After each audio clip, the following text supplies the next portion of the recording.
sa nagalaban po sa rally is corruption, Opo. impeachment ni Sara, Opo. suppression, Opo. whatsoever. Opo. Diba? Ang dapat dito, di ba? Mag-rally kayo, hindi dapat sa gobyerno, dapat mag-rally kayo dapat sa Duterte. O, yung Kasi dapat. siya po yung gumawa ng suppression. Opo. Di ba siya rin po gumagawa ng panggugulo sa Pilipinas? Opo. Ano naman po yung sinabi ni Duterte kagabi? O tungkol na naman sa military. Ayun po. Magising na kayo mga military, pagtangin naman po na Duterte eh. Namurin. Alam niyo, ako ayoko magpura eh. Sa totoo lang ayoko talaga kasi pangit naman talaga pakinggan. Oh, pangit Pero mo. ang sinasabi naman ni Digo, kapag mali siya, murahin siya. Eh di po, pangit Ano? Oh, ako napanood ko yung mga vlogger ni Digong. Sila Dada. Yan, murahin mo. Kung kami minumura yung presidente. Oh. Sila pwede minumura yung presidente, ako hindi ko pwede murahin si Digong. Pwede. Banatan mo. Hindi po tang ina mo Digong, kaya naman mamamatay. Namurin. Diba, may gabi, yung mamatay ka pala kasi ikukulong ka pa pala sa ICC. Yan. Sorry, ayoko pala siya mamatay. Diba? So ngayon mga kababayan kasi, ang pauso nila dito mga streetwise, ito, Streetwise. meron daw po 40,000 na pumunta kahapon. You're so wise. Oh. Diba? Oh. Bakit ayaw nila? May copy nga ako eh. Nakinig ka mamaya, makatapos ko dito. May copy ako ng Baysam. Tanga ka talaga, no? May copy ako dito. Palabas mo Ako na. yung copy ko, tanga. Labas mo. Kasi dito talaga mga tanga eh, no? Oh. Sabi dito mga kababayan, no? 40,000 attendees. Pumunta daw po sa Cebu kahapon. Kagabi. Alam niyo kung ano nakakatawag dito? Ano? Diba? Si Sara hindi pumunta. Oh, yeah, okay. Akala ko ba yung rally na yun para kay Sara? Pero bakit hindi po siya sumuporta? Ay, dapat Nakulong na kasi mo. yung Martinez, wala pang pagpakayalan si Sara. O, ilan po pumunta dito ang mga senatorial ilan lang, mga 4 lang ata, di ba? Tapos si Digong. Yeah, muna. Pero dahil kami mga kababayan, hindi po 40,000 ko yan. Nakakita na po ako ng 40,000 na tao. O, hindi po 40,000 yan. Iwala naman kayo dyan. O, so ngayon mga kababayan, Paniniwala nyo yun. Paniniwala nila yan eh. ito ba 40,000? Kaya nagsisimula na yun ha. Ito nagsisimula na po yung rally nito. Ang ginawa kasi nila madilim. Yan. Ginawa nilang madilim para kunwari madami. O, ito yung picture. Kung ako dito naman talaga, puta, ang dami ha. Takan Dami, din. ganun sila. Diba? Pero ngayon, nung inilawan po yan, gusto nila meron nakagawa ng paraan kung paano siya ilawan. Tignan nyo naman, ito ba 40,000 ba to? Oo. Eh, ba 40,000 ba yan? Oo. Parang di naman eh. Para mga 50 nga yata Madami eh. pa yung madami pa yung rally namin ng Magdalo eh. Parang 50,000 yata yan. Oo. Diba?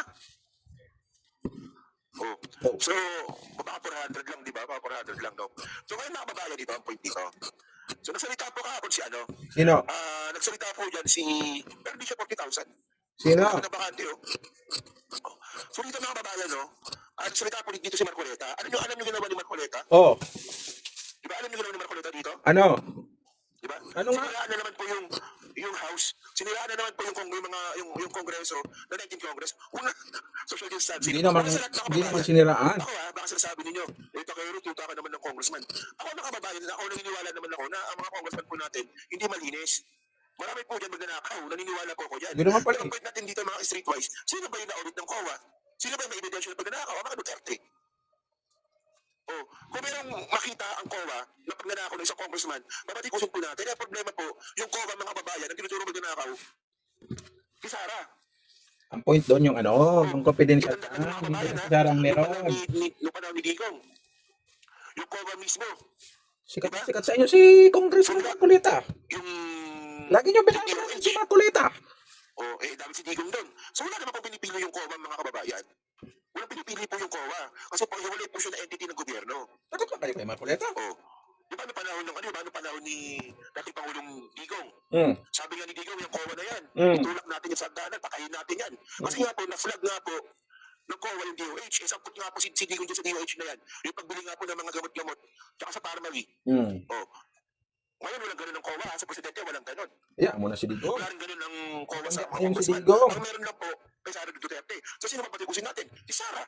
Yan. Banatan mo. Pinapakalat nila na clear hindi po siya clear. Hindi siya clear. Sige, Yung banatan mo. yung unverified opinion ba yun? Bogo lang po sila. Hindi po nila naiintindihan yung ibig sabihin ng unverified opinion. So ngayon Buti mga ka, babayan, pag-intindihan ang mo. point natin dito, di ba? Yung po sa natin ginawa nila kahapon, Streetwise. di ba? Nagsalita po si Marcoleta dyan. Oh, ano na naman? Tingnan niyo sabi ni Marcoleta dito ha. Oh. Alam niyo ano nakakatawa kay Marcoleta? Dati niya na sinasabi yun. Doon pa sa Tricom. Oh. Sa'yo tax, minumura ka. Wala akong pakialam sa kanya. Alam niyo mga kababayan, sa Tricom mga streetwise, Tricom tsaka Quadcom, di ba? Ano? Si Marcoleta, Oo. yung batikos niya. Sino? At ang nakakatawa dito mga kababayan, Ano nakakatawa? Hindi naman nakakatawa Marcoleta eh. sa Tricom, napaka-sensitive. Nino? Di ba inaaway po yung mga vlogger? Inaaway po si Tariela. Na Hindi ba't naman niyo si ko Tariela. ba't niyo ko inaaway? Buti ba nga sila? Ba't hindi Tariela eh? Kasi naman Marcoleta, huwag kang tumakbong senador. Ha? Diba? Hindi naman binanggit. Ay, Isipin niya ha, pinagbintangan niya si Tariela ano? na tinawag mo kong traitor. Eh sabi ni Tariela, wala naman na. Pinakita ni Tariela yung post niya. Wala po akong sinabing traitor ka. Eh, kaya bumanat ng traitor si Marcoleta eh. Marcoleta, mga Mas ibang mga dinikit vlogger. niyo yung picture ni So, sabi Tariela eh. ni Marcoleta, wala ka man lang ginagawa dun sa mga vlogger na yan. Putang ina, obligasyon ni Tariela na mapagtanggol ka. Reaction lang. Yun, nagsalita ka na naman kahapon dyan sa nilangaw na rally dyan sa Cebu. Ilan lang Siyempre, ako. may mga vlogger, katulad ko ngayon, nakakaroon ka ng reaction video. Oh. Yung sabi niya dito ha, huwag masyadong sensitive ano, huwag masyadong sensitive, Marcoleta. Kayo nga, lagi niyong binabanatan si Marcoleta. Napakasensitibo mo. Banat kayo ng banat. Dikta sa House of Representatives, napapirma niya ang mahigit na 200 na kasamahan ko sa House of Representatives. Paano nangyari yun? Did more than 200 representatives Ano din nangyari yun? Puta, wala ka ba doon? Wala siya doon eh. Sabi niya, isang tao lang ang nagpapatakbo sa House of Representatives. Napapirma niya ang more than 200. Paano nangyari yun? Bakit wala ka doon? Hindi mo alam. Di ba congressman ka? Dapat alam mo. Pagtatanungin mo yung mga tao dyan sa rally na yan, yung mga tanga yan. Ikaw congressman eh. Hindi ko naman makatanga. Ayaw niya mabati ko siya. Ayaw niya mabati ko siya. Ba't ganyan siya magsalita? Ikaw, ba't ganyan ka din magsalita? Di ba paano nangyari? Tatanungin mo yung mga tao dyan? Bakit congressman ba yung mga yan? Dapat niya kami makakuha ng informasyon sa'yo eh. Ikaw yung congressman eh. Yes.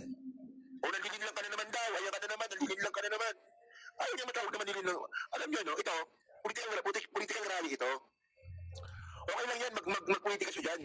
Okay lang yan. Oh. Okay, magpolitika ka dyan. O ngayon, babanatan mo Pero kayo. yung palilin lang ni Marcoleta. Naalala mo sa naman. IMC, Ay, INC na naman. IMC rally. Ay, hanip ka talaga. Kung pumunta po ako doon sa IMC rally. Ba't binabalikan mo pa yan, tanga? Politika. Okay, sige. Ba't binabalikan mo pa yan? Sabi ni Stephen. O sige, okay lang, punta tayo doon.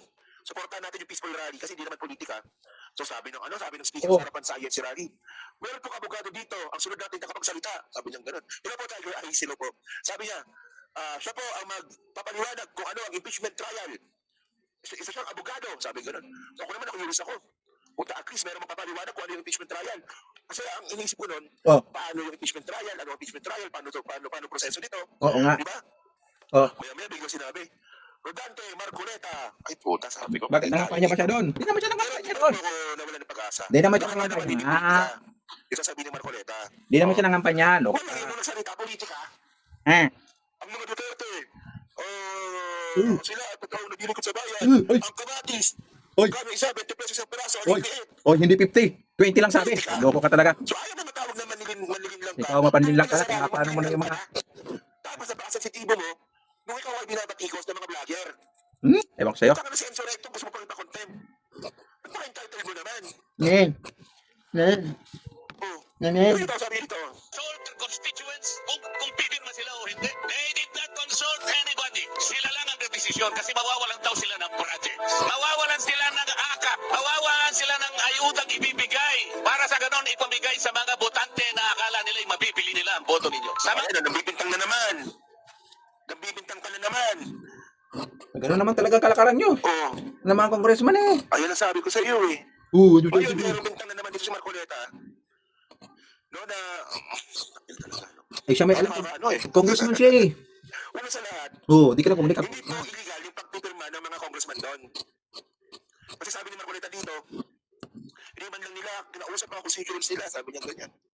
Ako naniniwala naman akong hindi naman lahat ng pumirma doon, kinausap yung constituents nila. Pero ang point dito, illegal ba yun? Illegal ba yun? Tandaan nyo mga kababayan, eleksyon. Oh, kung hindi talaga yan ang boses ng kanilang constituents, hindi po sila iboboto ng mga constituents nila. Problema na nila yun. Diba? Oh. Ngayon, nasabi ni Marcoleta naman dito, tungkol sa ayuda, tungkol daw sa pera. Diba? Oo. O nang bibintang ka na naman. Ba't ka umiyak? Ngayon, kung mababatikos ka ng mga vlogger, magagalit ka. Eh, una nagsasalita ka ng kung ano-ano. Alam niyo kasi mga babae na problema ni Marcoleta, ito pa ko na sinasabi to eh. Pag siya po natalo, mapapahiya po yung Iglesia ni Cristo. Eh, hindi. Totoo yun. Kahit matalo yan, hindi Isipin mo, mapapahiya. Lahat na ginawa ni Marcoleta. Ay, nako, hindi bumaba mapapahiya. si Duterte. Rad. Hindi mapapahiya. Hindi. Oh. Tapos, Kahit matalo yan, hindi mapapahiya. Hindi. sumayaw ng Macarena. Hindi nga mapapahiya. Tapos black voting pa. Black voting ka dyan. Walang sinasabing black Black voting. voting pa ng mga Nagkakaisa lang ng English. mga ng Iglesia ni Cristo. Black voting. Tapos Black matatalo ka lang. Oh. Oh. So mawawala po yung narrative ng mga politician na kaya magpanalo ng Iglesia ni Cristo ng isang politiko nasyonal. Ay! Yung problema nga si Marcoleta hindi niyo mapanalo. Ay! Bakit? Di pa naman tapos ang laban ah. Alam ko naman kung bakit naghimutok si Marcoleta dito eh. Kasi nga po, tatakbo bilang senador. Di pa naman tapos ang laban ah. O, di ba? Di pa naman tapos ang laban. Matatapang na mamamayan ng Cebu. Kung kaya po ninyong huwag tanggapin, huwag po ninyong tanggapin. Kung kaya po na huwag tanggapin, huwag tanggapin. Dahil ito lamang ang magsisilbing sampal sa kanilang mga mukha. Gusto kong sampalin ninyo ang kanilang mga mukha. Binibili nila kayo, iniinsulto nila kayo. This is not how to serve the people. Hindi ayuda ang gusto ng tao. Ang gusto ng tao, you provide the conditions to grow the economy, magkaroon sila ng trabaho, mabuhay. Okay na naman tayo eh. Tayo, Di ba yung unemployment rate bumaba na yung unemployment rate natin? Tumaas na rin po yung ekonomiya natin kasi tumaas po yung GDP. Ano nireklamo ni Marcoleta? Wala ko, hindi naman ako 100% na pabor sa ayuda. Hindi naman. Di ba? Pero ang point dito, ikukonekta mo, trabaho, mga kababayan, kung kayo po, di ba? Kung kayo po ay naghihirap po ngayon, di ba? Kung kayo po ay walang trabaho ngayon, ang may problema dito kayo, Buti ka pa di naghihirap, Pino. di ba? Kung, for example, kayo, buo yung katawan ninyo, wala kayong sakit. O, di ba? Wala kayong sakit. Buo yung katawan ninyo. May paa kayo, may kamay kayo. Buti pa si O, Takito. kung kayo po naghihirap po kayo, ang problema kayo kasi tamad kayo. Tumataas po yung GDP. Ikaw nga, Tumataas po yung GDP ng mga ganun. kabayan. Tumataas po yung employment rate. Pinakakitaan mo siya sa kulit lagi eh. Kasi tumataas ang views mo pag sinasabi ka. Ang point dito, kung kayo po takad, maniniwala talaga kayo kay May Marcoleta. Puro ka paninira kay Sila Marcoleta. ng marangal. Yun ang gusto ng tao. Yun ang gusto ng tao. Kinakusahan rin ni Congressman Marcoleta si House Speaker Romualdez na anyay utak ng impeachment Ano, utak na rin impeachment si Romualdez. at binaliwala ang boses ng mahigit 4 na milyong Pilipinong tumututol sa pagpapatalsik kay VP Sara. Nakiusap ang mahigit na 4 na milyong Pilipino. Ito lamang ang paraan para sumulong ang ating bansa. Hindi pinakinggan ang boses ng ganong kalaking bilang ng mga tao. The Speaker of the House of Representatives defied the voice of the people. Vox Populi, Vox Dei. The voice of the people is the voice of God. Salus Populi est supreme elect. The welfare of the people is the supreme law. Ibinunyag rin niya ang lihim na So okay yan. So sa ngayon, ang sinasabi ni Marcoleta dito, yung 4 million daw. So ano ba yung 4 million na yun? So ayun po yung Iglesia ni Cristo rally na nangyari. So ngayon mga babayan kasi ang point dito, ito ako nagtataka talaga ako dito Ano? sa INC. Bakit? Ayun, tahimik sila ngayon. Oo. Sabi ng INC dati, nung nag-rally sila, Bakit na yung naman? supportahan namin na sinasabi ng Presidente Marcos Eh yun naman talaga eh. na hindi kami pabor sa impeachment, di ba? Ayun. Kaya doon sila nagrarally. Kaya doon nagrarally ang INC doon. Bulok ka na So, bulok. supportahan daw po nila yung sinabi ng Presidente Bongbong Marcos Ay, tut. about sa impeachment. Hapon ka ba? Kasi takero eh. Ang problema ngayon mga kababayan, si PBBM po ngayon, ano sabi ni Presidente Bongbong Marcos ngayon? Di ba? Ano? Hindi ako mangangialam sa impeachment. Trabaho ng congressman yan. O dapat supportan din dapat ng INC yun. Okay nga, hindi kami Magrally nagkakalam. din kayo, ulit. Ano sasabihin namin? Ginawa nyo dati. Ano sasabihin namin? Hindi kayo? Magrally din kayo. Sabi ng Presidente Bongbong Marcos, Oh. hindi ka mangangialam sa impeachment. Oh, hindi kami. Dapat ganun din. Hindi, suportahan namin. Hindi kami makikaalam. Problema sa inyo, napaka-selective ninyo eh. Hindi rin nga kami Kasi mga nakikaalam. kababayan, ang ginawa po ng Iglesia ni Cristo, narali po na yan, ay para lang po talaga pagtakpan si Sara. Uy, BO naman to. Ginamit lang po nila yung statement ng Presidente. BO mo boy. So, Ano, porket? anyway, good luck Marcoleta. Basta ba may sinabi si PBBM? The more na alam nyo mga kababayan, nakala kasi ni Marcoleta, maganda tingnan yung pagiging pikon niya. Kasi content ka.